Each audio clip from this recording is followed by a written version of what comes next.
Hello दोस्तों, welcome to only IAS. आज से हम अपना इकॉनमी का मॉड्यूल स्टार्ट करने जा रहे हैं। पिछले लेक्चर के अंदर देखिए मैंने आपको कुछ ओरिएंटेशन लेक्चर दिया था जिसके अंदर किस तरह से इकॉनमी को पढ़ना है, क्या क्या टेक्निक्स हम इस लेक्चर के अंदर या फिर इस पूरे कोर्स के अंदर किस तरह से डिस्कस करने जा रहे हैं, वो सारी चीज़ों की बेसिक अंडरस्टैंडिंग मैंने आपको प्रोवाइड करी थी।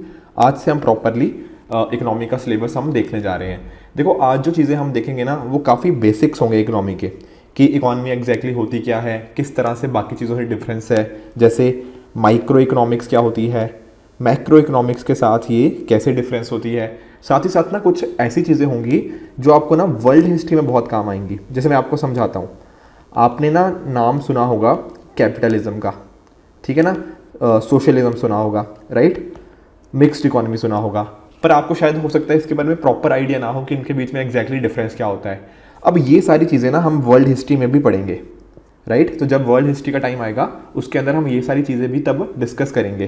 पर यहाँ पर मैं आपको इकोनॉमिक एंगल से इन सभी के अंदर क्या क्या डिफरेंसेस हैं, किस तरह से ये अलग अलग जो सिस्टम थे इमर्ज किए, इनके पीछे का बैकग्राउंड एंड क्या डिफरेंसेस हैं इन सभी के अंदर, वो सारी चीज़ें डिस्कस करने वाले हैं। आज का लेक्चर बिल्कुल बेसिक होने जा रहा है।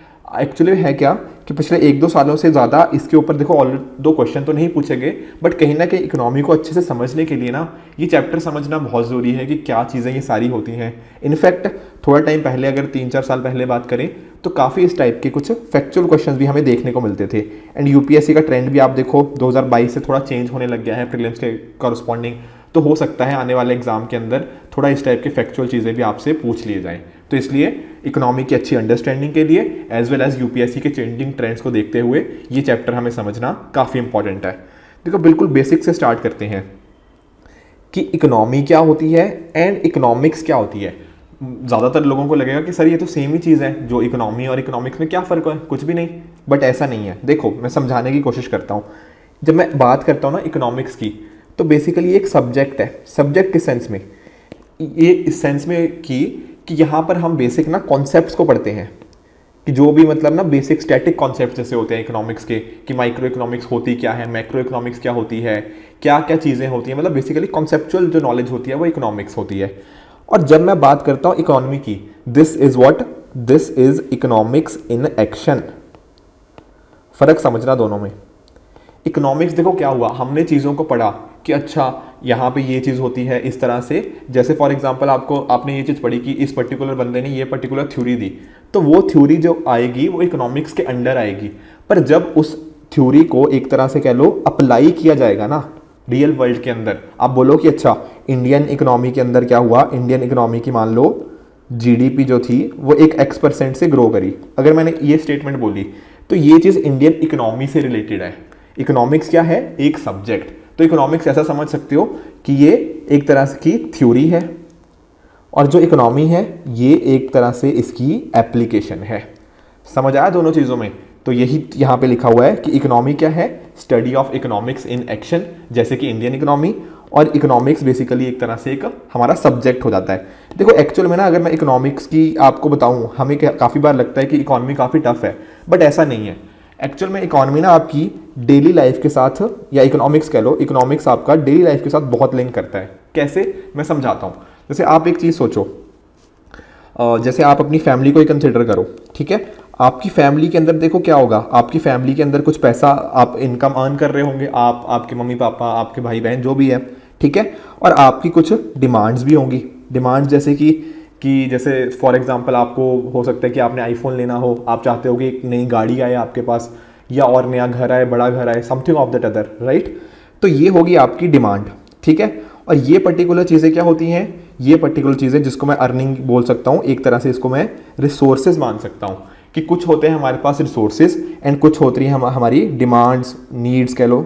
नीड्स भी चलो ईजी होता है थोड़ा, डिमांड्स ही कह लेते हैं कि डिमांड्स थोड़ा ज़्यादा होती हैं, ठीक है। तो एक्चुअल में देखो हर जगह हो क्या होता है कि रिसोर्सेज हमारे पास होते हैं लिमिटेड, बट जो हमारी डिमांड्स होती हैं वो होती हैं अनलिमिटेड, राइट। कि आपको पास देखो पैसा तो लिमिटेड है, बट कहीं ना कहीं हमारी डिमांड्स तो बहुत ज़्यादा है, हमें वर्ल्ड टूर पे भी जाना है, हमें ये चीज़ भी करनी है। तो इकोनॉमिक्स है क्या, इकोनॉमिक्स ये है कि ये जो लिमिटेड रिसोर्सेज है ना, इनके बेसिस पे ये जो हमारी अनलिमिटेड डिमांड्स हैं, इसके बीच में एक बैलेंस बनाने को हम इकोनॉमिक्स बोल देते हैं। तो कोई भी एग्जाम्पल ले लो, अपने घर का ले लो, उसी तरह से अपनी गवर्नमेंट का देख लो। अब गवर्नमेंट के पास भी तो देखो लिमिटेड ही पैसा है, ऐसा तो नहीं है कि अनलिमिटेड पैसा वो छापती रहे। देखो आप सोच सकते हो कि बेसिकली गवर्नमेंट तो अनलिमिटेड छाप सकती होगी, पर छाप सकती है, पर उसके कॉरस्पॉन्डिंग भी तो कुछ कॉन्सिक्वेंसेज होंगे। वो जब इन्फ्लेशन डिस्कस करेंगे ना, मैं तब आपको समझाऊंगा। पर तो ऐसा समझो कि गवर्नमेंट के पास भी ना जो रिसोर्सेज हैं वो लिमिटेड ही हैं, और जो गवर्नमेंट भी चाहती है कि अच्छा गरीबों को भी पैसे देने हैं, अपने देश के अंदर एम्प्लॉयमेंट को भी इम्प्रूव करना है, ईज ऑफ डूइंग बिजनेस भी करना है, तो गवर्नमेंट की जो डिमांड्स हैं, बेसिकली गवर्नमेंट जो करना चाहती है वो भी अनलिमिटेड है। तो कहीं ना कहीं गवर्नमेंट इन लिमिटेड रिसोर्सेज को यूज़ करके किस तरह से डिमांड्स जो है अनलिमिटेड वांट्स हैं उनको कैसे कंप्लीट करना है, इसी चीज़ को हम इकोनॉमिक्स बोल देते हैं, राइट। तो यहाँ पर इस आप डायग्राम के थ्रू भी आप इस चीज़ को समझ सकते हो कि किस तरह से अनलिमिटेड वांट्स एंड जो हमारे लिमिटेड रिसोर्सेज हैं इनके बीच में बैलेंस बनाने को ही इकोनॉमिक्स बोला जाता है। जैसे इन्वायरमेंट का केस कंसिडर करो, ठीक है ना, इन्वायरमेंट को भी हमें एक तरह से बचाना है, तो कहीं ना कहीं बात आ जाती है जब हम सस्टेनेबल डेवलपमेंट को पढ़ेंगे, तो वहाँ पर भी आपको unlimited wants and limited resources के बीच को बैलेंस बनाना पड़ेगा, तभी हम अपनी इकोनॉमी को अच्छे से रन कर पाएंगे, ठीक है। तो बेसिकली हम समझ गए इकोनॉमी क्या है, इकोनॉमिक्स इन एक्शन। इकोनॉमिक्स क्या है कि किस तरह से जो हमारे लिमिटेड रिसोर्सेज होते हैं उनको यूज़ किया जाता है, चाहे वो लोग हों, सोसाइटीज़ हों, ताकि वो अपनी डिमांड्स को अकॉर्डिंगली मीट कर पाएँ। अब यहाँ पर मैंने दो वर्ड्स को यूज़ किया, एक है माइक्रो इकोनॉमिक्स, एक है मैक्रो इकोनॉमिक्स। अब इनके बीच में ज़रा ना फ़र्क समझ लेते हैं कि माइक्रो क्या होता है सर, मैक्रो क्या होता है। देखो बात जब मैं करता हूँ माइक्रो की, देखो माइक्रो का मतलब ही क्या होता है, माइक्रो का मतलब छोटा होता है। मैक्रो का क्या मतलब होता है, मैक्रो का मतलब बड़ा होता है। तो कहीं ना कहीं जब मैं माइक्रो इकोनॉमिक्स की बात करूँगा ना, तब मैं बात करूँगा कुछ छोटे एंटिटीज़ की, जैसे कि एक इंडिविजुअल की बात कर ली, एक अकेले हाउस होल्ड की बात कर ली, एक फर्म की बात कर ली। ऑन दी अदर हैंड जैसे मैं मैक्रो इकोनॉमिक्स की तरफ जाऊंगा, तब मैं नेशन की बात करूंगा, या बेसिकली एक स्टेट की बात करूंगा, जैसे कि नेशनल इनकम क्या है, गवर्नमेंट की कॉरस्पॉन्डिंग क्या चीज़ें हैं, नेशन या वर्ल्ड के रिगार्डिंग क्या चीज़ें हैं। जैसे एग्जांपल समझो, अगर मैं बात कर रहा हूँ कि आपकी खुद की या आपकी फैमिली की कितनी इनकम है, तो ये सारी चीज़ें कहाँ आएंगी, माइक्रो इकोनॉमिक्स के अंदर। उसी तरह से मान लो मैं पूछ लेता हूँ कि रिलायंस की पर्टिकुलर जो भी है ना, रिलायंस का इस साल का कितना रेवेन्यू आया है, तो ये चीज़ें कहाँ पे आएंगी, ये चीज़ें आएंगी माइक्रो इकोनॉमिक्स के अंदर। ऑन दी अदर हैंड जब मैं बात करता हूँ मैक्रो इकोनॉमिक्स की, तो मैक्रो इकोनॉमिक्स के अंदर क्या होगा, देखो मैक्रो इकोनॉमिक्स के अंदर फिर वो चीज़ें आ जाएंगी कि देखो कंट्री की जीडीपी क्या है, ठीक है ना, कंट्री की जीडीपी क्या है, गवर्नमेंट ने कितना स्पेंडिंग किया, ठीक है ना, या फिर हम दुनिया की बात भी कर सकते हैं कि पूरी वर्ल्ड में क्या सिनेरियो चल रहा है। तो ये सारी की सारी चीज़ें हमें मैक्रो इकोनॉमिक्स में आ जाएंगी। तो कहीं ना कहीं जब माइक्रो इकोनॉमिक्स की बात करेंगे तो इंडिविजुअल एजेंट्स के बारे में बात करेंगे, जैसे प्रोड्यूसर हो गया, कंज्यूमर हो गया। मैक्रो इकोनॉमिक्स के अंदर हम एग्रीगेट आउटपुट, नेशनल इनकम, पूरे नेशन की बात कर रहे हैं ना, कि बड़ी एंटिटी की बात कर रहे हैं, तो उन चीज़ों को हम मैक्रो इकोनॉमिक्स में डाल देते हैं। देखो एक टेबल भी मैंने आपके लिए प्रेजेंट किया है, जिससे आपको थोड़ा और इजीली समझ आ जाएगा कि माइक्रो और मैक्रो के अंदर क्या फ़र्क होता है। इसके अंदर स्मॉल कंपोनेंट्स को लेते हैं, यहाँ पर कंट्री कह लो, स्टेट कह लो, बेसिकली एक बड़ी एंटिटी को कंसिडर किया जाता है। यहाँ पे इंडिविजुअल डिसीजंस को कंसिडर करते हैं, यहाँ गवर्नमेंट्स एंड कंट्रीज के। माइक्रो इकोनॉमिक्स को ना प्राइस थ्योरी भी कहते हैं, और मैक्रो इकोनॉमिक्स को इनकम थ्योरी भी। देखो नाम है बेसिकली, काफ़ी बार ना यूपीएससी हम इन नामों के थ्रू हमें ट्रिक कर सकता है, तो बेटर है कि हम थोड़ा इसको भी अपने ध्यान में रखें कि माइक्रो क्या होता है, प्राइस थ्योरी, मैक्रो क्या होता है, इनकम थ्योरी। उसी तरह से यहाँ पर ये यूजफुल होता है इंडिविजुअल इन्वेस्टर्स के लिए, जैसे कि मान लो कि रिलायंस की कंपनी है, अब रिलायंस कितना अच्छा काम कर रही है, ये आएगा किसके अंदर, माइक्रो इकोनॉमिक्स के अंदर। तो जो भी लोग इन्वेस्ट कर रहे होंगे रिलायंस के अंदर, उनको जानना ये जरूरी है ना कि माइक्रो मतलब बेसिकली रिलायंस कितना अच्छा काम कर रही है, क्या कर रही है। तो वो चीज़ें इंडिविजुअल इन्वेस्टर्स के लिए ज़्यादा इंपॉर्टेंट माइक्रो इकोनॉमिक्स हो जाती है। देखो मैक्रो भी इंपॉर्टेंट है कि कंट्री कैसा कर रही है, बट कहीं ना कहीं जब हम ऐसे सिंगल एंटिटी के बारे में जब ज़्यादा फोकस होता है, तब माइक्रो इकोनॉमिक्स के ऊपर ध्यान दिया जाता है। उसी तरह से देखो मैक्रो इकोनॉमिक्स के अंदर fiscal and monetary policy decisions को कंसिडर करते हैं। अब fiscal and monetary policy decisions क्या होते हैं, थोड़ा सा बता देता हूँ, डिटेल में हम अच्छे से पढ़ेंगे। फिस्कल की जब बात करेंगे ना तो हम गवर्नमेंट के ऊपर बात करेंगे कि हमारी जो सरकार है वो कितना खर्चा कर रही है, कितना टैक्स लिया जा रहा है उसके द्वारा, ये सारी चीज़ें हम फिस्कल पॉलिसी के अंदर पढ़ेंगे। मॉनेटरी के अंदर सर क्या पढ़ेंगे, यहाँ पढ़ेंगे मेजरली आरबीआई के रोल के बारे में। आरबीआई आप जानते हो, रिजर्व बैंक ऑफ इंडिया, बहुत डिटेल में पढ़ेंगे। अभी मैं सिर्फ जिक्र कर रहा हूँ इन चीज़ों का, ठीक है ना, ताकि आप थोड़ा इन टर्म्स के साथ थोड़ा सा फेमिलियर हो जाओ। फिर प्रॉपर इनके साथ ना डेडिकेटेड चैप्टर्स हैं, फिस्कल पॉलिसी, मॉनेटरी पॉलिसी, पूरा डिटेल में पढ़ेंगे कि क्या होता है रेपो रेट, क्या होता है रिवर्स रेपो, क्या होता है, ये सारी चीज़ें बहुत डिटेल में पढ़ेंगे। अभी सिंपली बस इतना जान लो कि फिस्कल का मतलब क्या होता है, कि गवर्नमेंट के कुछ एक्शंस के बारे में बात करेंगे तो फिस्कल के बारे में बात होगी, और जब हम मॉनेटरी के बारे में बात करेंगे तो रिजर्व बैंक ऑफ इंडिया या फिर जो भी कंट्री का सेंट्रल बैंक होता है उसके बारे में चर्चा की जाएगी। ठीक है जी, आगे चलते हैं। देखो, जब हम इकोनॉमी की बात करते हैं ना तो कुछ फंडामेंटल क्वेश्चंस हमारे सामने आते हैं, जैसे कि पहला क्वेश्चन देखो कि हमें क्या प्रोड्यूस करना है और कितनी क्वांटिटी में प्रोड्यूस करना है। एग्जांपल समझो कि मान लो एक पर्टिकुलर कंपनी है, कंपनी ने ना कुछ टीवी प्रोड्यूस करने हैं, तो ये कौन तय करेगा कि टीवी 100 प्रोड्यूस करने हैं या 1000 प्रोड्यूस करने हैं, ठीक है ना। या फिर ये कंपनी एक शुरू तो होगी, अब ये कौन डिसाइड करेगा कि इस कंपनी को टीवी ही प्रोड्यूस करने हैं या इसको मोबाइल प्रोड्यूस करने हैं या फिर कुछ और चीज़, जैसे मान लो कि इसको सोप्स प्रोड्यूस करने हैं, ये कौन डिसाइड करेगा। ये एक बहुत इंपॉर्टेंट क्वेश्चन है, इन क्वेश्चंस को ध्यान में रखो। जब मैं टाइप्स ऑफ इकोनॉमी बताऊंगा तब मैं डिस्कस करूंगा कि कैसे इसके साथ रिलेटेड है। तो पहला फंडामेंटल क्वेश्चन क्या है कि क्या प्रोड्यूस करना है एंड कितनी क्वांटिटी में प्रोड्यूस करना है। दूसरा क्वेश्चन क्या आता है, कैसे प्रोड्यूस करना है, कि क्या हमें बहुत सारा, एक तरह से आप सोचो कि मशीन्स को ज़्यादा यूज़ करना है या फिर लेबर को ज़्यादा यूज़ करना है, ठीक है ना, कैपिटल इंटेंसिव करना है या लेबर इंटेंसिव। और तीसरा है किसके लिए प्रोड्यूस करना है, क्या हमें जो रिच पीपल है उनके लिए प्रोड्यूस करना है या पुअर पीपल। जैसे मान लो आप देखते हो जैसे आईफोन, ठीक है ना, आईफोन जो जनरली है वो थोड़े से रिच पीपल के लिए प्रोड्यूस किए दे जाते हैं। अब आम बंदा का कहने का मतलब थोड़ा गरीब इंसान तो नहीं खर्च कर सकता आईफोन को, ठीक है ना। ऑन द अदर हैंड कुछ ऐसी चीज़ें होती हैं, कुछ सस्ती जो आइटम्स कह सकते हो, थोड़ा सा ना जिनको खरीदना ईजी हो जाता है, वो कुछ हद तक पुअर को टारगेट करती हैं। तो कैसे डिसाइड होगा कि हमें प्रोड्यूस करना किसके लिए है, क्या अमीर बंदे को टारगेट करना है या गरीब बंदे को। तो ये तीन ना फंडामेंटल क्वेश्चन है कि पहला चीज़ कि क्या प्रोड्यूस करना है कितनी क्वांटिटी में, दूसरा कैसे प्रोड्यूस करना है एंड तीसरा किसके लिए प्रोड्यूस करना है, ठीक है। तो इन क्वेश्चंस के बेसिस के ऊपर ना हम अपनी इकोनॉमी के डिफरेंट टाइप्स बना सकते हैं। जैसे कि मैं बताता हूं कि टोटल 3 प्रकार के इकोनॉमी के टाइप्स निकल के आते हैं ऑन द बेसिस कि प्रोडक्शन को कौन कंट्रोल कर रहा है और डिस्ट्रीब्यूशन को कौन कंट्रोल कर रहा है। अभी बताया ना जो 3 फंडामेंटल क्वेश्चन, उन फंडामेंटल क्वेश्चन के आंसर के हिसाब से 3 पर्टिकुलर सिस्टम हमारे पास निकल के आते हैं। पहला कैपिटलिस्ट इकोनॉमी, दूसरा सोशलिस्ट इकोनॉमी एंड तीसरा मिक्स्ड इकोनॉमी। एक एक करके इन तीनों के क्वेश्चंस को, मतलब तीनों टाइप्स के सिस्टम को देखते स्टार्ट करते हैं। देखो एक बार पहले ओवरव्यू ले लेते हैं कि तीनों सिस्टम के अंदर हम क्या पढ़ेंगे, फिर अकॉर्डिंगली उसके ऊपर वर्क करेंगे।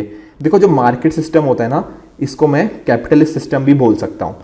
अब कैपिटलिस्ट सिस्टम के अंदर देखो क्या होगा, यहाँ पर ना प्राइवेट सेक्टर का रोल आता है। प्राइवेट सेक्टर का जैसे आप ना कि जो कंपनीज होती हैं या प्राइवेट इंडिविजुअल्स, इनका रोल बहुत ज़्यादा आता है। जैसे मैंने आपको बताया था कि एक कंपनी है तो कंपनी ने क्या प्रोड्यूस करना है, क्या वो टीवी प्रोड्यूस करे या मोबाइल प्रोड्यूस करे, ये कौन तय करेगा। जब मैं कैपिटलिस्ट की बात कर रहा हूँ, ये तय करेगा वो प्राइवेट कंपनी खुद।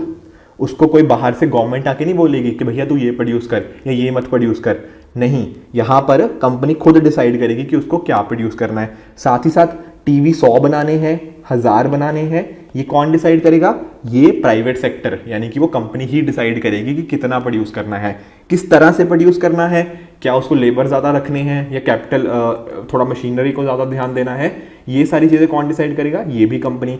उसी के साथ ही साथ जो किसके लिए प्रोड्यूस करना है, बेसिकली क्या उसको आईफोन जैसे महंगे प्रोडक्ट्स बनाने हैं या चीप प्रोडक्ट्स बनाने हैं आम लोगों के लिए, तो ये डिसाइड भी प्राइवेट सेक्टर ही करेगा। तो कहीं ना कहीं जब मैं बात करूंगा कैपिटलिस्ट की तो मैं बताऊंगा कि जो सारे फंडामेंटल क्वेश्चंस थे वो प्राइवेट के हाथ में हैं, वो ही डिसाइड करेगा कि क्या चीज़ किस तरह से करनी है। समझ आया कैपिटलिस्ट?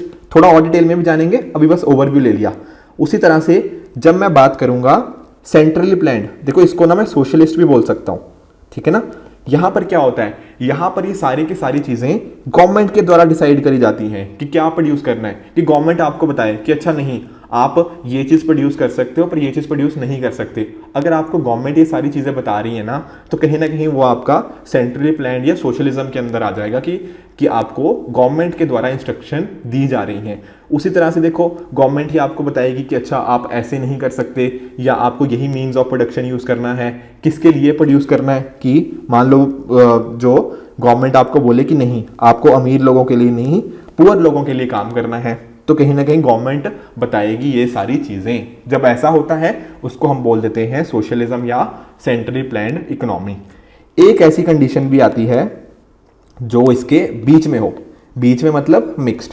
अब मिक्स्ड के अंदर क्या होगा, देखो दोनों चीज़ें होंगी, गवर्नमेंट भी कुछ चीज़ों में इंटरफेयर करेगी, इंटरफेयर ना बोल के मैं बोल सकता हूँ कि एक तरह से ना कि रेगुलेट कर सकती है, मतलब कुछ जगह पे गवर्नमेंट का भी रोल होगा, साथ ही साथ कुछ क्वेश्चंस के अंदर प्राइवेट सेक्टर का भी रोल होगा। मान लो गवर्नमेंट ने ऐसा बोल दिया कि भैया आप बॉम्ब नहीं बना सकते, ठीक है ना, तो चलो बॉम्ब तो भले ही मार्केट में भी वो मना कर सकता है थोड़ा सा, बट मेजरली मतलब ऐसे समझो कि प्राइवेट सेक्टर भी कुछ जगह पे कंट्रीब्यूट करेगा, कुछ सेक्टर ना गवर्नमेंट खुद अपने पास भी रख सकती है। तो कहीं ना दोनों का रोल है यहाँ पे, गवर्नमेंट का भी और प्राइवेट सेक्टर का भी।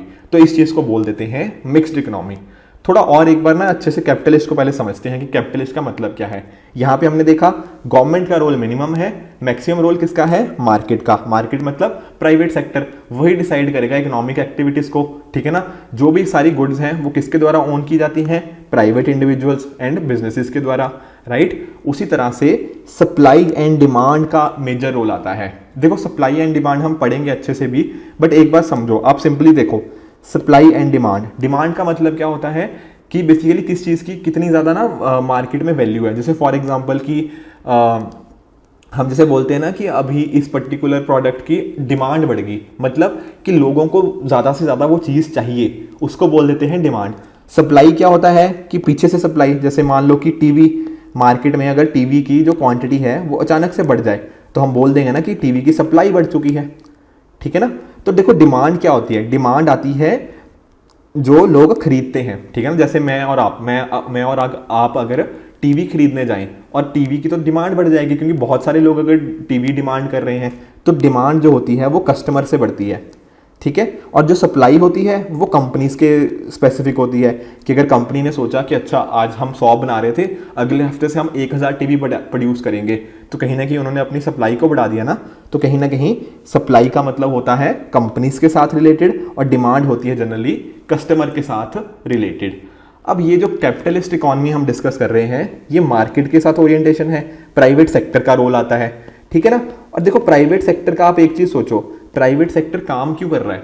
जैसे मान लो कोई भी कंपनी ले लो आप, जैसे रिलायंस ले लो, हिंदुस्तान यूनिलीवर ले लो, या कोई भी XYZ कंपनी जो भी आपको अच्छी लगे, कोई भी एक कंपनी ले लो, उस कंपनी का सबसे मेजर मोटिव क्या होता है, ये प्राइवेट सेक्टर आखिर अपनी कंपनी चला ही क्यों रहे हैं। इनका मेजर मोटिव होता है प्रॉफिट, कि इनको किसी ना किसी तरीके से बेसिकली प्रॉफिट अर्न करना है, जितना ज़्यादा कमाएंगे उतना अच्छा रहेगा, ठीक है ना। इसी वजह से तो कैपिटलिस्ट और प्राइवेट सेक्टर रन करते हैं, ताकि प्रॉफिट मोटिव ज़्यादा से ज़्यादा हो रखे। इसको ना प्रॉफिट बेसिकली कैपिटलिस्ट इकोनॉमी को ना कुछ और नामों से भी जाना जाता है, जैसे कि फ्री इकोनॉमी। फ्री इकोनॉमी क्यों, क्योंकि स्टेट का यहाँ पे रोल नहीं है, गवर्नमेंट का यहाँ पे इंटरवेंशन बहुत कम है, तो इस वजह से इसको फ्री इकोनॉमी भी बोला जाता है। इसके साथ ही देखो एक इंपॉर्टेंट नाम है लाइसेंस फेयर, ठीक है ना।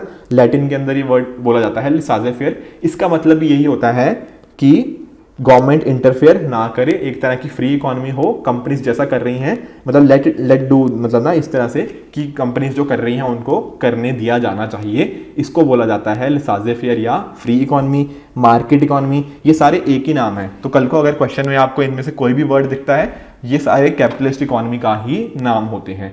देखो ये जो पर्टिकुलर कैपिटलिज्म है ना, इसके जो फादर माने जाते हैं, ऑल्दो उनको ना फादर ऑफ मॉडर्न इकोनॉमिक्स बोला जाता है, दैट इज एडम स्मिथ। बहुत ही फेमस है, ठीक है ना, फादर ऑफ मॉडर्न इकोनॉमिक्स है। और कैपिटलिज्म की शुरुआत ना एक तरह से इन्हीं से ही मानी जाती है।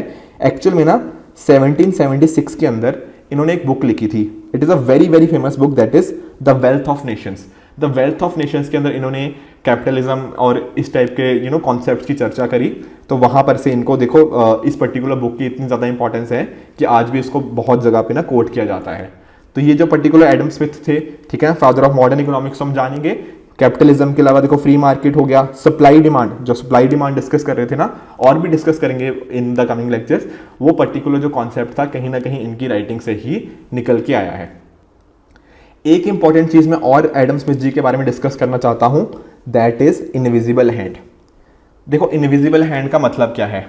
इनविजिबल हैंड में से पहली चीज ना, इनका एक चीज तो समझ लो कि एडम स्मिथ का जब भी नाम आएगा आप कैपिटलिज्म, फ्री मार्केट इकोनॉमी के साथ उसको लिंक करोगे।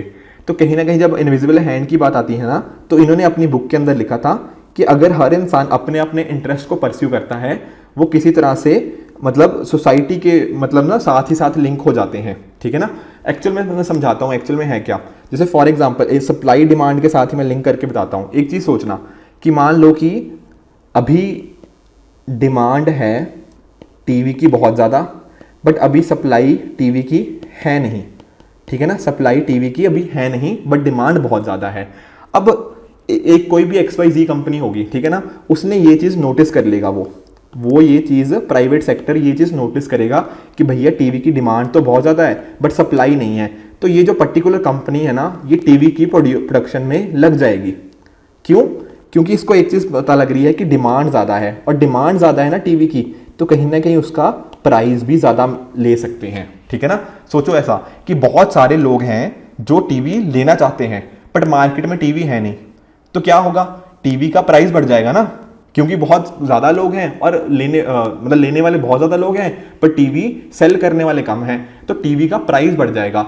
अब जैसे ये देखेंगे ना ये पर्टिकुलर कंपनी कि भैया टीवी का तो बहुत ही ज़्यादा दाम मार्केट के अंदर मिल रहा है, तो अगर मैं टीवी का प्रोडक्शन करना स्टार्ट कर दूँ ना, कहीं ना कहीं ऐसा होगा कि मैं इस प्राइस को मतलब मैं ना लोगों से ज़्यादा दाम वसूल सकता हूँ। तो ये जो पर्टिकुलर कंपनी है ना, ये टीवी प्रोडक्शन में लग जाएगी। अब जैसे ही टीवी प्रोडक्शन में लगी, हुआ क्या? अब टीवी की जो सप्लाई है अकॉर्डिंगली वो बढ़ गई, एंड सप्लाई ने डिमांड को मैच कर दिया, ठीक है ना। मतलब सप्लाई जितनी डिमांड थी उसके कॉरस्पॉन्डिंग सप्लाई भी मार्केट के अंदर उतनी ज़्यादा बढ़ गई। अब क्योंकि ऐसी कंडीशन आ जाएगी तो प्राइस भी ऑटोमेटिकली स्टेबलाइज हो जाएंगे, पहले जो ज़्यादा थे अब वो स्टेबल हो जाएंगे प्राइजेस। तो कहीं ना कहीं देखो इससे हुआ क्या, एक इनविजिबल हैंड यानी कि एक ऐसी फोर्स आई बाहर से जिसने सारी की सारी जो कंडीशंस थी कि डिमांड ज़्यादा थी बट सप्लाई थी नहीं, उस पर्टिकुलर कंडीशन को एक तरह से स्टेबलाइज कर दिया। और ये कौन सी थी फोर्स? ये फोर्स थी मार्केट फोर्स, ठीक है ना। प्राइवेट सेक्टर जो मार्केट फोर्स थी वो एक तरह से इनविजिबल हैंड की तरह काम करता है, जिसके थ्रू मार्केट के अंदर जो भी मतलब इश्यूज होते हैं उनको एक तरह से यहाँ पे रिजॉल्व कर दिया जाता है through the use of invisible hand, ठीक है ना। तो यहाँ पे इनविजिबल हैंड का मतलब ये था, ठीक है ना। ऐसा नहीं सोचना कि कोई क्या इनविजिबल हैंड मतलब कोई हैंड दिख नहीं रहा। देखो ऑब्वियसली कहने का मतलब यही है कि मार्केट फोर्स ने इनविजिबल हैंड की तरह काम किया ताकि मार्केट को मतलब जो भी मार्केट के अंदर इश्यूज थे उनको स्टेबलाइज वो अपने आप कर देता है, ठीक है ना। तो एक तरह से हमें एक ऐसी फोर्स है जो हमें दिखती नहीं है बट वो एक्ट करती है ताकि मार्केट में सब कुछ सही तरीके से चलता रहे, ठीक है। आई होप आपको ये एग्जांपल समझ आ गया होगा, ये भी समझ गए होंगे कि एडम स्मिथ जी के द्वारा जो इस इनविजिबल हैंड का कॉन्सेप्ट दिया था उसकी क्या इंपॉर्टेंस है। देखो अब हम कैपिटलिस्ट इकोनॉमी के बारे में जैसे पढ़ ही रहे थे, तो देखो इसके अंदर ना अभी लास्ट ईयर का जो इकोनॉमिक सर्वे था उसमें एक्सटेंसिव डिस्कशन हुआ था इन्हीं चीज़ों के ऊपर कि कैपिटलिस्ट इकोनॉमी बेटर है या किस तरह से मतलब सोशलिज्म के ऊपर क्या क्या फ़ायदे हैं। तो ये सारी चीज़ें पिछले साल के इकोनॉमिक सर्वे में डिस्कस हुई थी। मैं वहीं से ये पर्टिकुलर आपके लिए नोट लेके आया हूँ। इसके अंदर देखो क्या बोला गया कि कैपिटलिस्ट इकोनॉमी के एक तरह से फ़ायदे अगर बताने की कोशिश करूँ तो ये प्राइजेस को चेक में रखता है। कैसे? अभी तो मैंने बताया कि जैसे मान लो कि ना अगर टीवी के दाम अचानक से बढ़ गए हैं, बढ़े क्यों होंगे? क्योंकि मार्केट में डिमांड ज़्यादा है। अब मार्केट में डिमांड ज़्यादा थी तो कहीं ना कहीं कोई और कंपनी आएगी, वो सप्लाई को वो मार्केट में टीवी ज़्यादा प्रोड्यूस करने लग जाएगी, उससे क्या होगा? सप्लाई बढ़ जाएगी, और सप्लाई बढ़ जाएगी तो डिमांड को मैच कर जाएगी, एंड मैच होने की वजह से प्राइजेस जो थे वो स्टेबलाइज हो जाएंगे, ठीक है ना। तो मार्केट्स जब होती है ना तो प्राइजेस बहुत ज़्यादा बढ़ने नहीं देते, जैसे ही बढ़ने लगते हैं कोई ना कोई और कंपनी वहाँ पे आ जाती है उस पर्टिकुलर सेक्टर के अंदर, एंड मार्केट के जो प्राइजेस हैं बेसिकली जो प्रोडक्ट्स के प्राइजेस हैं उनको बहुत ज़्यादा बढ़ने से वो रोक लेती है। उसके साथ ही साथ रिसोर्सेज का एफिशिएंट यूटिलाइजेशन होता है, ठीक है ना, कि ऐसा नहीं है कि फालतू में रिसोर्स को वेस्ट करते जाओ। क्योंकि देखो होता क्या है, यहाँ पर आता है रोल प्राइवेट सेक्टर का, ठीक है ना, कंपनीज का रोल आता है जो प्राइवेट कंपनीज होती हैं। प्राइवेट सेक्टर का काम क्या होता है? प्रॉफिट मोटिव, प्रॉफिट के लिए काम करना है। अब प्रॉफिट तभी आएगा ना जब रिसोर्सेज को अच्छे से यूज़ करोगे, ठीक है ना। अगर रिसोर्सेज को अच्छे से यूज़ नहीं करोगे तो खर्चा ज़्यादा हो जाएगा, कमाई कम होगी। तो कहीं ना कहीं प्राइवेट सेक्टर और मार्केट के अंदर एफिशिएंटली रिसोर्सेज को यूटिलाइज किया जाता है। उसके साथ ही जो इनोवेशन होती है वो इनकरेज होती है। किस तरह से? देखो, जैसे फॉर एग्जांपल आप कोई भी कंपनी ले लो, जैसे गूगल ले लो, ठीक है ना, फेसबुक ले लो, और भी जो भी आपको कंपनीज आती है, ट्विटर ले लो, कोई भी और भी रैंडम कंपनी, इंडिया की ले लो, रिलायंस ले लो, टाटा ले लो, ये सारी प्राइवेट सेक्टर ही तो है। इनके अंदर देखो एक दूसरे से कह लो या फिर मतलब एक तरह से ना कंपटीशन की भावना है, ठीक है ना, कि हमें सबसे बढ़िया बनना है, सबसे बेटर बनना है।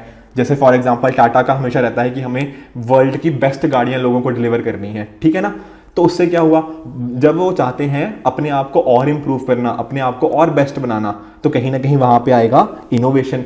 इनोवेशन से वहां पे रिसोर्सेज को एफिशिएंटली यूज करेंगे। तो ये सारे पॉइंट एक दूसरे के साथ ना लिंक्ड है। तो कैपिटलिज्म में इनोवेशन को डेफिनेटली एक बहुत अच्छा इंकरेजमेंट मिलता है, क्योंकि ज्यादा से ज्यादा कंपनीज आपस में एक हेल्दी कंपटीशन के अंदर भी ना इंडल्ज कर सकती हैं।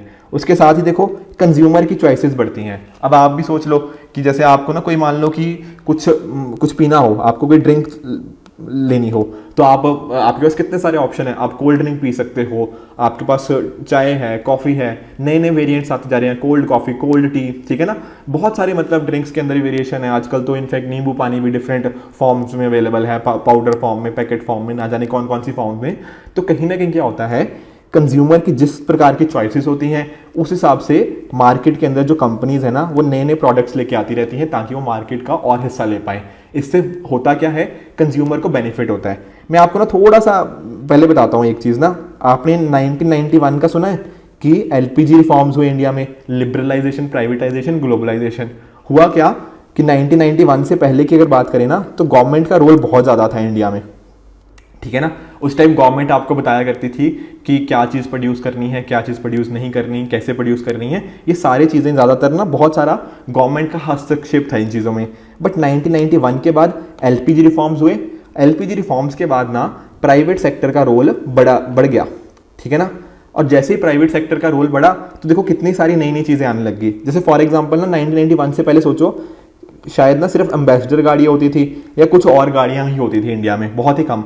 अब इंडिया में देख लो कितने सारे नए नए ब्रांड्स आते जा रहे हैं। मारुति सुजुकी तो एक है, उसके अलावा टाटा की गाड़ियाँ आती हैं, फॉक्सवैगन की गाड़ियाँ आती हैं, ठीक है ना।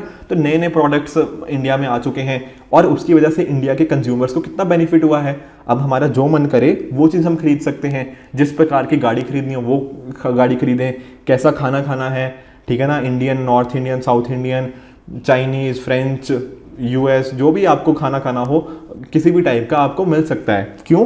क्योंकि प्राइवेट सेक्टर की कंपनीज इंडिया में आ चुकी हैं और बहुत अच्छा काम कर रही हैं, ठीक है। तो इस वजह से कंज्यूमर की चॉइसेस यहाँ पे बढ़ जाती हैं।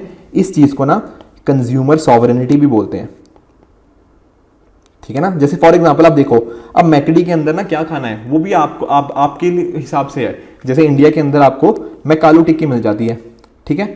ये चीज़ फॉरनर, आप यूएस में जाओगे शायद आपको वहाँ पे मैकालू टिक्की ना मिले, वहाँ डिफरेंट जो भी वहाँ के प्रोडक्ट्स चलते हैं वो मिलते हैं।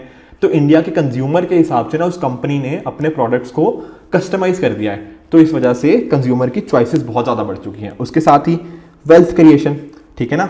अब आप एक चीज़ सोचो, आज से आप अपने ना कभी अपने फादर या ग्रैंडफादर से आपने बात करी हो तो आप देखना वहाँ पे उस टाइम पे क्या होता था कि इतनी ज़्यादा वेल्थ, क्योंकि इतनी ज़्यादा कंपनीज नहीं होती थी, प्राइवेट सेक्टर की कंपनीज, तो कहीं ना कहीं लोगों को इतने ज़्यादा शायद रोज़गार नहीं मिल पाते थे। सभी लोग गवर्नमेंट सेक्टर की तरफ बहुत ज़्यादा रन कर रहे थे।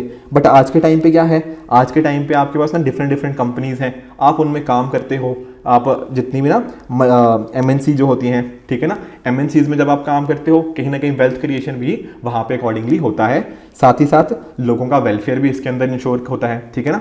कहीं ना कहीं देखो साथ ही साथ ना हार्ड वर्क, जैसे जो बंदा, सबसे बढ़िया चीज़ कैपिटलिस्ट इकॉनमी की ये है कि अगर आप हार्ड वर्किंग हो ना तो डेफिनेटली आप बहुत आगे तक जाओगे, ठीक है। आपने देखो कितने ज़्यादा लोगों को सुना होगा कि अच्छा ये पर्टिकुलर बंदा काफ़ी एक पुअर फैमिली से आता था, बट क्योंकि उसने एक अच्छी जगह पे जॉब पा ली एक बार उसको अच्छी जगह जॉब मिली और वो अकॉर्डिंगली अच्छे से काम करता गया उस प्राइवेट सेक्टर के अंदर, एंड कहीं ना कहीं वो इतनी अच्छी प्रोग्रेस कर गया कि पूरी फैमिली को उसने काफ़ी बढ़िया लेवल पे ले गया। तो ये कहाँ पॉसिबल है? ये पॉसिबल है जब मार्केट्स के अंदर प्राइवेट सेक्टर का रोल बेसिकली बहुत ज़्यादा हो। प्राइवेट सेक्टर के अंदर इनोवेशन को प्रमोट किया जाता है, हार्ड वर्किंग वाले को अच्छा रिवॉर्ड मिलता है। ऐसा नहीं है कि मान लो कि ना, जैसे आप आज एक कंपनी को ज्वाइन करो, मान लो, ठीक है, अगर आपका काम मान लो एक्सेलेंट है तो हो सकता है कि आपकी प्रमोशन 2 साल में हो जाए, अगर आपका काम बुरा है तो 5 साल लग जाए।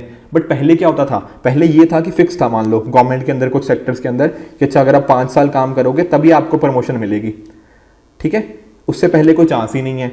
तो ये जो पर्टिकुलर बंदा है इसको क्या मोटिवेशन है कि वो हार्ड वर्क करे? कोई भी नहीं। तो कहीं ना जब ये चीज़ होती है प्राइवेट सेक्टर के अंदर कि जो लोग अच्छा काम करते हैं उनको ज़्यादा, हमें एक तरह से ना बेनिफिट्स मिलते हैं, उनको ज़्यादा अच्छी प्रमोशन मिलती है, तो कहीं ना कहीं वो हार्ड वर्क को प्रमोट करते हैं, इनोवेशन को प्रमोट करते हैं, इकोनॉमिक प्रोग्रेस होती है, साथ ही साथ टेक्नोलॉजी डेवलपमेंट को भी एक बूस्ट मिलता है। तो ये तो सारे हैं बेनिफिट्स, ठीक है। इसके अलावा जैसे मैं इनोवेशन की बात कर रहा था ना, आप रिसेंट का जो इनोवेशन इंडेक्स आता है ना, उसको एक बार देखना, इंडिया का वहाँ पे भी रैंक इंप्रूव हुआ है, वहाँ पर भी कहीं ना प्राइवेट सेक्टर का रोल है। पर क्या सिर्फ सर बेनिफिट्स ही बेनिफिट्स हैं क्या प्राइवेट सेक्टर के?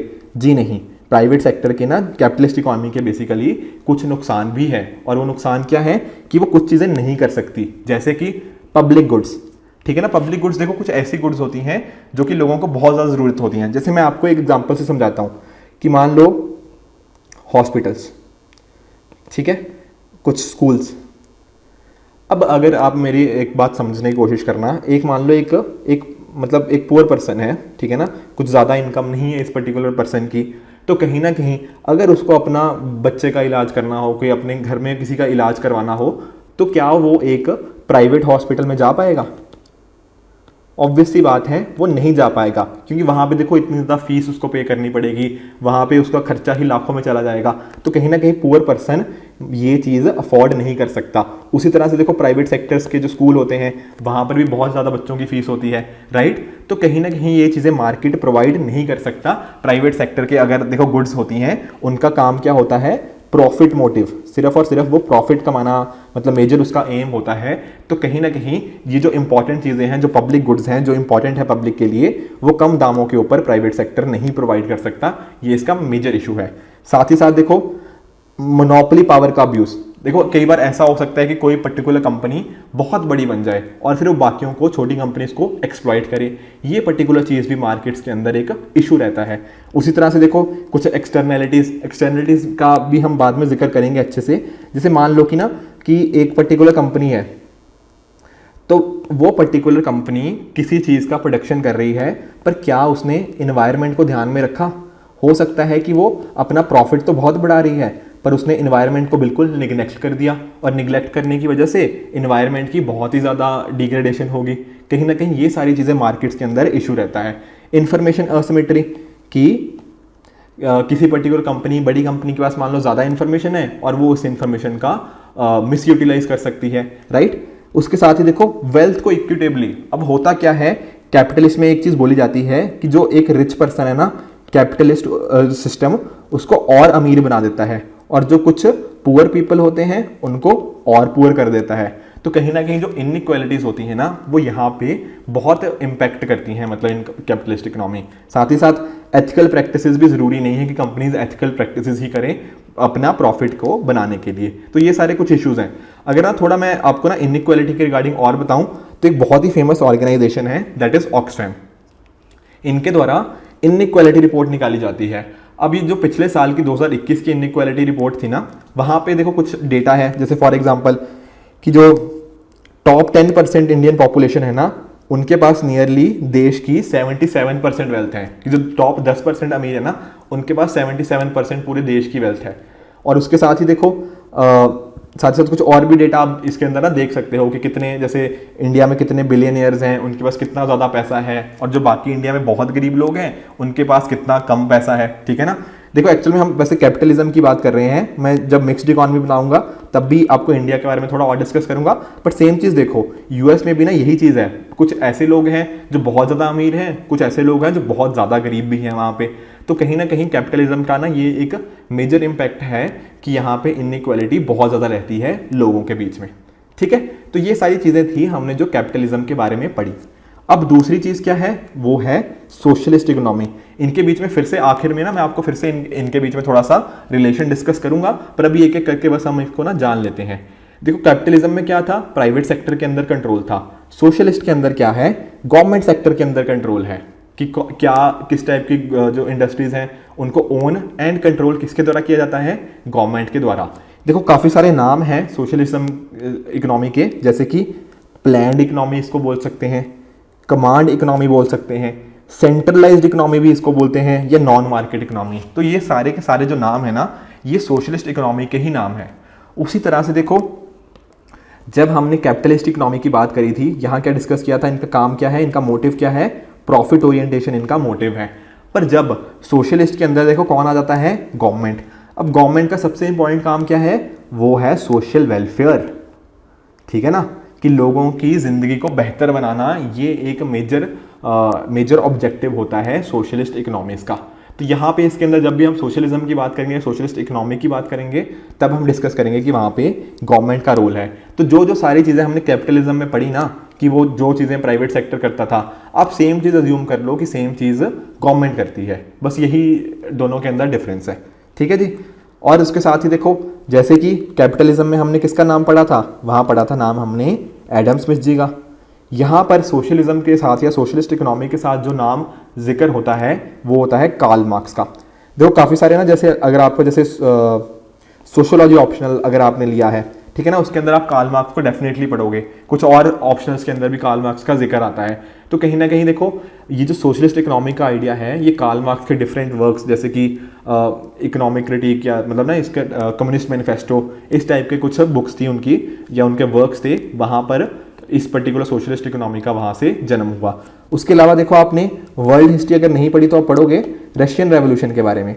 रशियन रेवोल्यूशन के अंदर भी ना जब बॉल्शेविक रेवोल्यूशन होती है, तो जो नई सरकार वहाँ पे बन के आती है, तब सोशलिस्ट इकोनॉमी को वहाँ पे अकॉर्डिंगली वर्क में पुट किया जाता है। काफ़ी बार देखो सोशलिज्म एंड ना कम्युनिज्म में भी हम थोड़ा सा काफ़ी बार ना हमें कन्फ्यूज़न रहती है।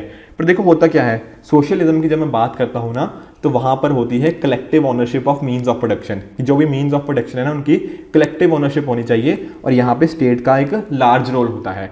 ऑन दी अदर हैंड जब मैं कम्युनिस्ट स्टेट की बात करता हूँ, वहाँ पर जो सारी प्रॉपर्टीज़ होती हैं इंक्लूडिंग लेबर, ठीक है ना, सारी प्रॉपर्टीज इंक्लूडिंग लेबर, उसके कॉरस्पॉन्डिंग होती है स्टेट ओनरशिप, एंड बेसिकली एक तरह से ना स्टेट को एब्सोल्यूट पावर होती है इकोनॉमी को रन करने के अंदर।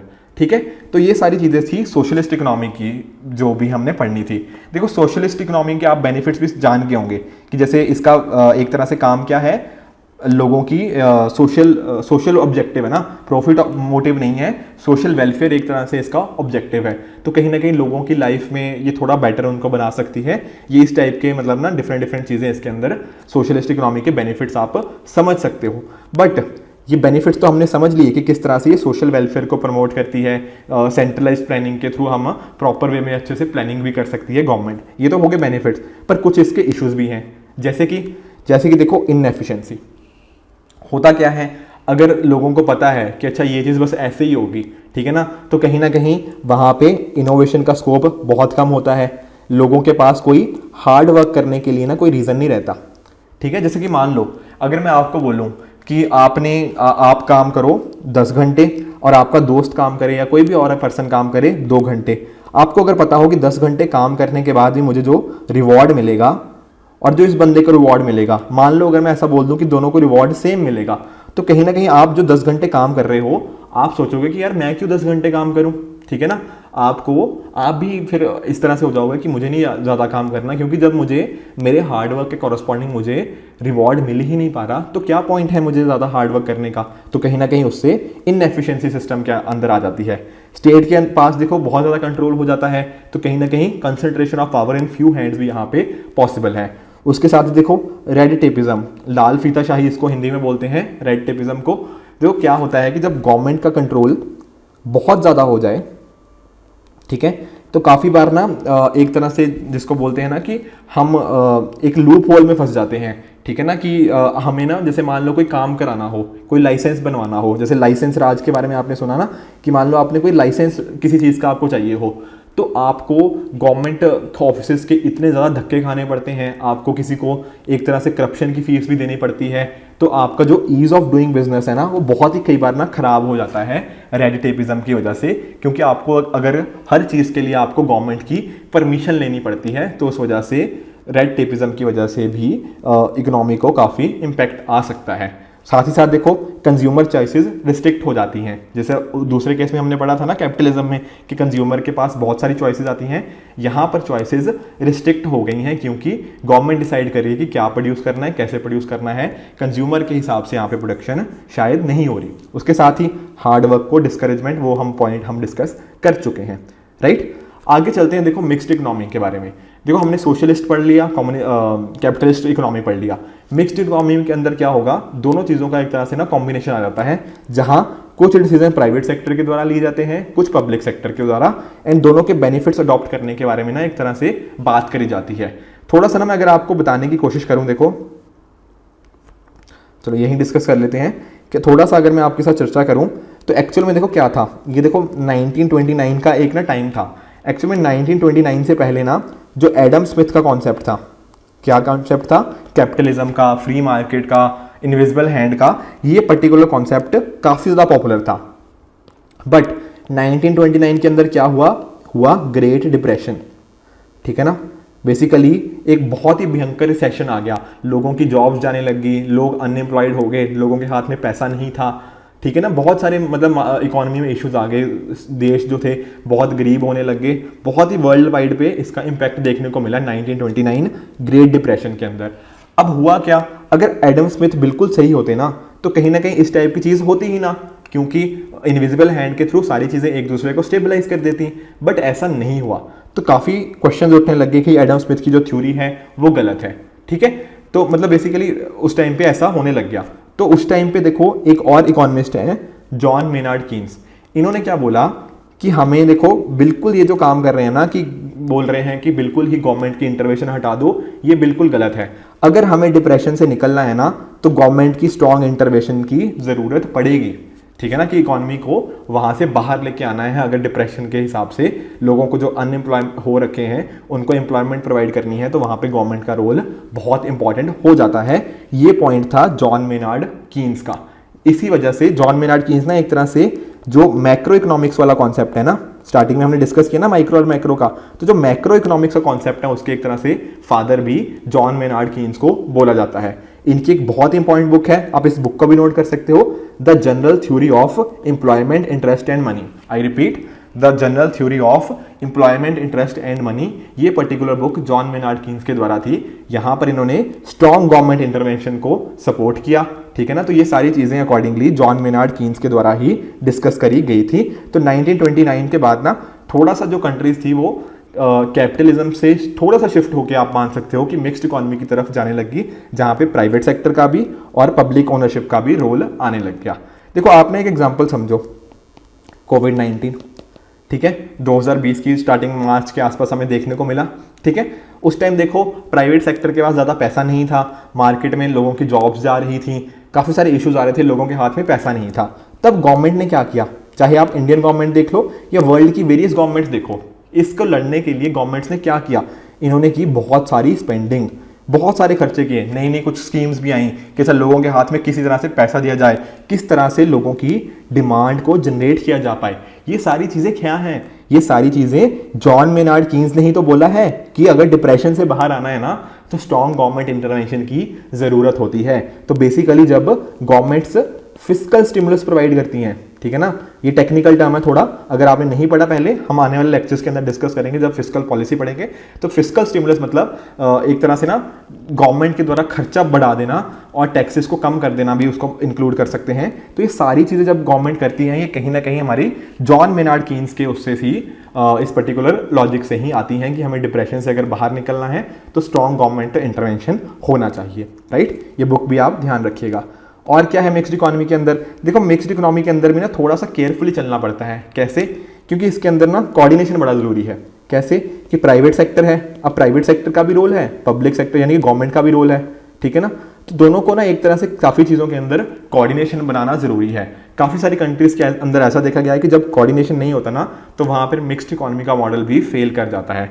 साथ ही साथ देखो इनइक्वालिटी का कंसर्न अभी भी यहाँ पर है। जैसे जो इंडिया है ना, वो एक तरह से आप मान सकते हो कि वो मिक्स्ड इकोनॉमी का ही मॉडल है। ना इंडिया कैपिटलिस्ट है, ना इंडिया सोशलिस्ट है। हालांकि इंडिया की ना थोड़ा सा आप ऐसा कह सकते हो कि अगर मैं आपको समझाने की कोशिश करूं, जैसे मान लो इंडिया इंडिपेंडेंट हुआ 1947 में, 1991 के अंदर मैंने आपको बताया, और ये करंटली मान लो प्रेजेंट टाइम। तो ऐसा आप मान के चल सकते हो कि 1947 से लेकर 1991 के बीच में ना, ये एलपीजी रिफॉर्म्स का टाइम है, यहाँ पर देखो इंडिया भी मिक्स्ड इकोनॉमी था, यहाँ पर भी मिक्स्ड इकोनॉमी है। बट फर्क पता क्या है, यहाँ पर हम थोड़ा सा ज़्यादा सोशलिज्म की तरफ झुकाव रखते थे, ठीक है ना, कि गवर्नमेंट का रोल ज़्यादा होना चाहिए। हालांकि ऐसा नहीं है कि मैं बिल्कुल बोल रहा हूँ कि गवर्नमेंट का ही कंट्रोल होना चाहिए, नहीं है, ये mixed economy he, but tilted toward socialism, यानी कि गवर्नमेंट का रोल यहाँ पे ज़्यादा था। अब 1991 के बाद पता क्या हुआ है, अभी भी मिक्स्ड इकोनॉमी ही, पर यहाँ पे अब इंडिया थोड़ा कैपिटलिज्म की तरफ थोड़ा ज़्यादा जाने लग गया है अभी भी मिक्स्ड इकोनॉमी ही, यानी कि प्राइवेट और गवर्नमेंट दोनों का रोल है, पर प्राइवेट सेक्टर का रोल धीरे धीरे आने वाले टाइम्स के अंदर बढ़ता जा रहा है, ठीक है ना। 1991 के पहले क्या था, गवर्नमेंट का ज़्यादा रोल था, अब क्या हो रहा है, अब प्राइवेट सेक्टर का रोल ज़्यादा बढ़ता जा रहा है, ठीक है। तो इस तरह से, बट अगर आपसे कोई पूछे कि इंडिया क्या है, तो आप यही बोलोगे कि इंडिया मिक्स्ड इकोनॉमी था और है आज भी, बट रोल इंडिया का थोड़ा सा बदल गया है। पहले गवर्नमेंट का बहुत ज़्यादा रोल था, अब उस इंटरवेंशन को थोड़ा कम किया गया है एंड प्राइवेट सेक्टर को थोड़ा और बेटर रोल प्रोवाइड किया जा रहा है। बट इंडिया मिक्स्ड इकोनॉमी के होते हुए भी आपको इनइक्वालिटी बहुत ज़्यादा देखने को मिलती है। अभी ऑक्सफैम की रिपोर्ट भी हमने पढ़ी, जहाँ पर देखा कि किस तरह से बहुत सारे बिलियनियर्स हैं इंडिया के अंदर, साथ ही साथ इंडिया में ना बहुत सारे इश्यूज हैं। आप हंगर का कंसर्न देख लो, लोगों को प्रॉपर हॉस्पिटल्स नहीं मिल पाते, ठीक है ना। एजुकेशन का अभी भी कंसर्न है, आने वाले टाइम के अंदर बहुत सारे लोगों को एजुकेशन इंडिया को प्रोवाइड करने की ज़रूरत है, ठीक है। तो इनइक्वालिटी को अभी भी एड्रेस करना बाकी है। रेड टेपिज्म भी अभी भी इंडिया में चलता है, तो कहीं ना कहीं इसको भी एड्रेस करना ज़रूरी है मिक्स्ड इकोनॉमी के अंदर। तो ये थे तीनों चीज़ें जो हमने पढ़ी, सेंट्रली प्लान्ड यानी कि थोड़ा सोशलिस्ट जो इकोनॉमी था, मिक्स्ड इकोनॉमी पढ़ा, और कैपिटलिस्ट इकोनॉमी के बारे में जाना। एक बार थोड़ा अगर ध्यान देके कोशिश करें कि कौन कौन सी सर ऐसी कंट्रीज़ हैं जो हमें यहाँ पे देखने को मिलती हैं, तो देखो जो यूनाइटेड स्टेट्स ऑफ अमेरिका है ना, और जो जापान है, ये थोड़ा सा कैपिटलिज्म की तरफ लीन रखते हैं, ठीक है ना। एक्चुअल में होता क्या है, देखो कोई भी कंट्री आज के टाइम पे स्पेशली ऐसा नहीं है कि बिल्कुल ही कम्युनिस्ट हो या बेसिकली सोशलिस्ट बिल्कुल ही हो, कंप्लीटली प्योर प्लानिंग हो या फिर फ्री मार्केट हो। ऐसी कंट्रीज आज के टाइम पे लगभग नॉन एग्जिस्टेंट है। बस ऐसा कह सकते हैं कि ये इसकी तरफ थोड़ा ज़्यादा लीन है, ठीक है ना, कि झुकाव इनकी तरफ ज़्यादा है। जैसे यूएस और जापान का ना झुकाव जो है वो थोड़ा सा कंपटीशन की तरफ ज़्यादा है, कैपिटलिज्म की तरफ थोड़ा ज़्यादा झुकाव है। फ्रांस स्वीडन का यहाँ पे आ जाते हैं। चाइना वेनेजुएला भी ये ना थोड़ा सोशलिज्म की तरफ इनका झुकाव है, हालांकि थोड़ा बहुत कैपिटलिज्म के फीचर भी यहाँ पे देखने को मिल जाते हैं। उसी तरह से देखो नॉर्थ कोरिया हो गया, इवन रशिया को भी यहाँ पे कहीं पे आप ना डाल सकते हो। इंडिया क्या है, इंडिया मैंने जैसे आपका बताया, इंडिया भी मिक्स्ड इकोनॉमी है, और पहले 1991 से पहले थोड़ा सोशलिस्ट की तरफ थोड़ा लीनिंग थी, अब थोड़ा सा लीनिंग हमारी कैपिटलिज्म की तरफ बढ़ती जा रही है, ठीक है। और डिस्कस करते हैं। देखो एक टर्म आती है कि प्रो बिजनेस क्या होता है और प्रो क्रोनी क्या होता है। देखो आपने ना टर्म सुना होगा क्रोनी कैपिटलिज्म, ठीक है। देखो होता क्या है कि प्रो बिजनेस के अंदर पता क्या होता है कि जो बिजनेस को प्रमोट किया जाता है, कि सबको लेवल प्लेइंग फील्ड प्रोवाइड करी जाती है, सिटीजन्स का वेलफेयर होता है और रिसोर्स एलोकेशन को प्रॉपर वे में किया जाता है। ये तो हो गया देखो बिजनेस को प्रमोट करना अच्छी चीज है, पर क्रोनी कैपिटलिज्म को प्रमोट करना खराब चीज है। कैसे? देखो इसके अंदर क्या होता है कि कुछ ऐसी फर्म्स होती हैं जिनको प्रेफरेंशियल ट्रीटमेंट बोला जाए। जैसे फॉर एग्जांपल के थ्रू समझना कि मान लो गवर्नमेंट ऐसा करे कि कुछ ऐसी कंपनीज हो और उन कंपनीज जो प्राइवेट कंपनीज के साथ एक तरह से मिल जाए और उन प्राइवेट कंपनीज को थोड़ा एक बेटर ट्रीटमेंट दे, ठीक है ना। मतलब गवर्नमेंट एंड जो प्राइवेट कंपनी है इनके बीच में एक तरह से कुछ आपस में किसी तरह का ना समझौता हो, तो कहीं ना कहीं अगर गवर्नमेंट इसको ज़्यादा फेवर करे उससे क्या होगा, ये प्राइवेट सेक्टर को बेनिफिशियल होगा, गवर्नमेंट को बेनिफिशियल होगा, पर जो आम लोग हैं, ठीक है ना, जो कॉमन पीपल हैं, उनको इम्पैक्ट पड़ सकता है इससे। क्यों? क्योंकि गवर्नमेंट अपने हिसाब से काम नहीं कर रही, ये प्राइवेट सेक्टर इसको पैसा दे रहा है और गवर्नमेंट उसके हिसाब से कुछ अच्छी पॉलिसीज उसको दे रही हैं, तो कहीं ना कहीं ये लोगों के लिए अच्छी नहीं है, क्योंकि रिसोर्स एलोकेशन इसमें अच्छे से नहीं हो सकता। तो एक गवर्नमेंट को क्या होना चाहिए, गवर्नमेंट को प्रो बिजनेस होना चाहिए कि वहाँ पे बिजनेस अच्छे से प्रमोट हो, लोगों को जॉब्स मिले, बट प्रो क्रोनी नहीं होना चाहिए। ऐसा नहीं होना चाहिए कि कुछ कंपनीज के साथ गवर्नमेंट ज़्यादा बेहतर व्यवहार करे, बाकी कंट्रीज के साथ अच्छे से वो ट्रीटमेंट ना दे और इसको क्रोनी कैपिटलिज्म को प्रमोट ना करे, ठीक है ना। मतलब नहीं करना चाहिए क्रोनी कैपिटलिज्म को प्रमोट गवर्नमेंट के द्वारा।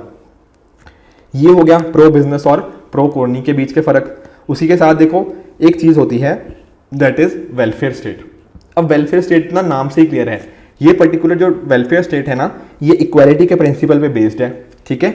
एक पॉलिटी के अंदर ना आप कॉन्सेप्ट पढ़ोगे directive principle of state policy का, ठीक है ना। I repeat, directive principles of state policy. अगर नहीं पढ़ा पॉलिटी अभी तक, कोई इशू नहीं है, जब पॉलिटी में ना आपको बहुत डिटेल में ये चीज़ पढ़ाई जाएगी, directive principle of state policy यानी कि डीपीएसपी होते क्या है, तो डीपीएसपी के अंदर भी ना आपको वेलफेयर स्टेट का प्रिंसिपल मिलेगा।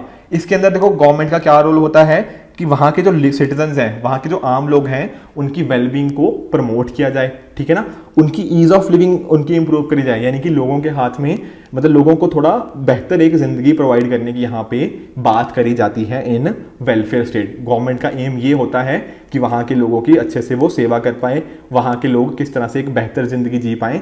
ये जो कॉन्सेप्ट है वेलफेयर स्टेट में आता है, हमारे कॉन्स्टिट्यूशन में भी इसका जिक्र है under directive principle of state policy, जो कि आप पॉलिटी के अंदर अपना पढ़ोगे, ठीक है। तो दोस्तों आज के अंदर लेक्चर के अंदर हमने बिल्कुल ही बेसिक कॉन्सेप्ट पढ़े हैं, कैपिटलिज्म, सोशलिज्म, मिक्स्ड इकोनॉमी, उसके साथ ही साथ इकोनॉमिक्स क्या होता है, इकोनॉमी क्या होता है, मिक्स्ड माइक्रो इकोनॉमिक्स क्या होती है, मैक्रो इकोनॉमी क्या होती है, साथ ही साथ एडम स्मिथ के कुछ कॉन्सेप्ट्स, जॉन मेनार्ड कीन्स के कॉन्सेप्ट एंड साथ ही साथ जो कार्ल मार्क्स के कॉन्सेप्ट थे उनके बारे में थोड़ा हमने चर्चा करी। बहुत ही बेसिक कॉन्सेप्ट थे। आई होप आपको ये चीज़ें समझ में आई होंगी।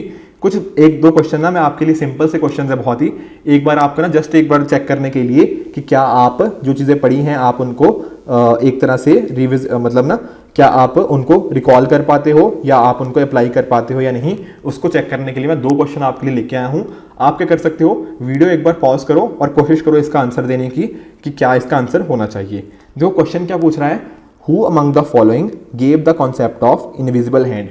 इनविजिबल हैंड का कॉन्सेप्ट किसके द्वारा दिया गया था? क्या वो कार्ल मार्क्स थे, एडम स्मिथ, जॉन कीन्स और रैगनर फ्रिश? इनमें से किसके द्वारा इनविजिबल हैंड का कॉन्सेप्ट दिया गया था? सोचो और बताओ।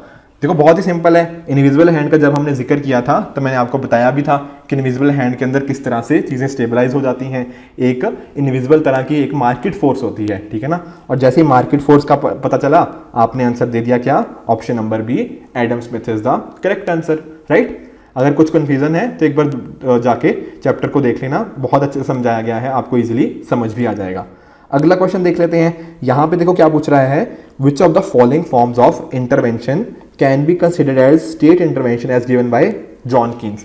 जो कीन्स के द्वारा गवर्नमेंट इंटरवेंशन की बात करी गई थी उसके अंदर क्या क्या चीज़ें इंक्लूड हो सकती हैं? क्या उसके अंदर फिस्कल स्टिमुलस आता है? क्या उसके अंदर अनएम्प्लॉयमेंट को रिड्यूस करने के लिए जो स्टेट स्टेप्स लेती है क्या उसको इंक्लूड किया जाता है? या फिर जो डिफरेंट एंटिटीज हो गया उनको जब रेगुलेट किया जाता है क्या वो भी इसके अंदर आते हैं? अगर आपको इसका आंसर पता है तो वीडियो पॉज करके एक बार खुद अटेम्प्ट करने की कोशिश करो। तो देखो इसका आंसर क्या है, इसका आंसर बहुत सिंपल है, that is all of the above.